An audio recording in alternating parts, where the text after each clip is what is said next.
നമസ്കാരം, മലയാളി വാർത്തയിലേക്ക് സ്വാഗതം.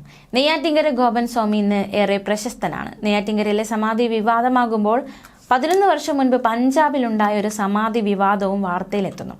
നെയ്യാറ്റിങ്കര ആറാലുമൂട് കാവുവിളാകം സിദ്ധൻ ഭവനിൽ ഗോപനെ വ്യാഴാഴ്ച രാവിലെ മരിച്ചതിനെ തുടർന്ന് സമാധി ഇരുത്തി എന്നാണ് ഭാര്യയും മക്കളും പറഞ്ഞത്.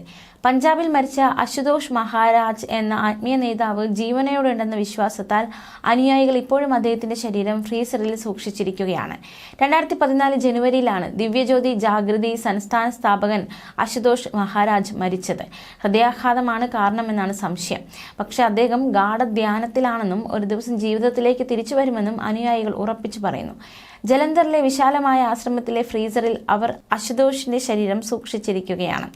അദ്ദേഹത്തിന്റെ മകനാണ് എന്ന് അവകാശപ്പെടുന്ന ദിലീപ് കുമാർ ചായും അശുതോഷിന്റെ ശിഷ്യരും തമ്മിൽ ഇതിന്റെ പേരിൽ കടുത്ത നിയമ പോരാട്ടവും നടന്നു.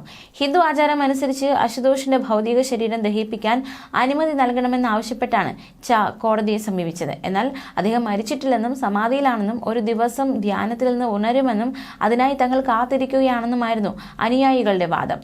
അതുകൊണ്ട് ശരീരം ഫ്രീസറിൽ സൂക്ഷിക്കാൻ അനുവദിക്കണമെന്നും അവർ കോടതിയോട് അപേക്ഷിച്ചു. 3 വർഷം നീണ്ട വാദപ്രതിവാദങ്ങൾക്കൊടുവിൽ 2017 പഞ്ചാബ് ഹരിയാന ഹൈക്കോടതി ചായയുടെ ഹർജി തള്ളി. അനുയായികളുടെ ആവശ്യം അംഗീകരിക്കുകയും ചെയ്തു. 1946 ബീഹാറിലെ ദർഭംഗ ജില്ലയിലെ നഗ്ലൂർ ഗ്രാമത്തിലാണ് മഹേഷ് ഷാ എന്ന അശുതോഷ് മഹാരാജ് ജനിച്ചത്.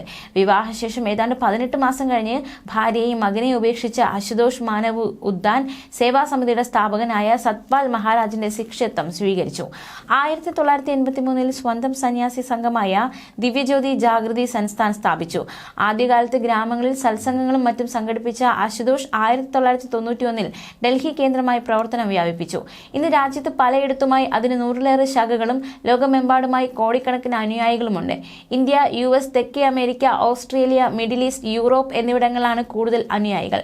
100 ഏക്കറിലേറെ വലിപ്പമുള്ള ആശ്രമ സമുച്ചയത്തിൽ കനത്ത സുരക്ഷയിലാണ് അശുതോഷ് കഴിഞ്ഞിരുന്നത്.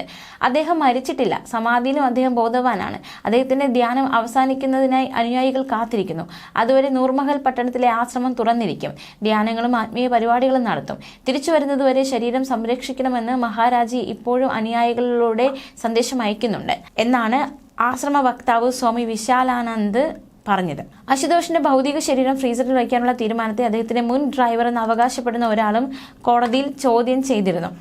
ഗുരുവിന്റെ സ്വത്തുക്കളുടെ പങ്ക് കിട്ടാനാണ് ചിലർ ശരീരം പുറത്തെടുക്കാത്തതെന്നും ആരോപിച്ചു. വൈദ്യശാസ്ത്രപരമായി അശുതോഷ് മരിച്ചെന്നും ശരീരം എന്ത് ചെയ്യണമെന്ന് അനുയായികൾക്ക് തീരുമാനിക്കാമെന്നും പഞ്ചാബ് സർക്കാർ പറഞ്ഞതിനാലാണ് കോടതി ഹർജി തള്ളിയതെന്ന് അഡീഷണൽ അഡ്വക്കേറ്റ് ജനറലായിരുന്ന റീത കോഹ്ലി പറഞ്ഞു. കോടതി ഉത്തരവിട്ടതിനാൽ ഇടപെടാൻ കഴിയില്ല എന്നായിരുന്നു പോലീസിന്റെ നിലപാട്. ന്യൂസ് ഡെസ്ക്, മലയാളി വാർത്ത.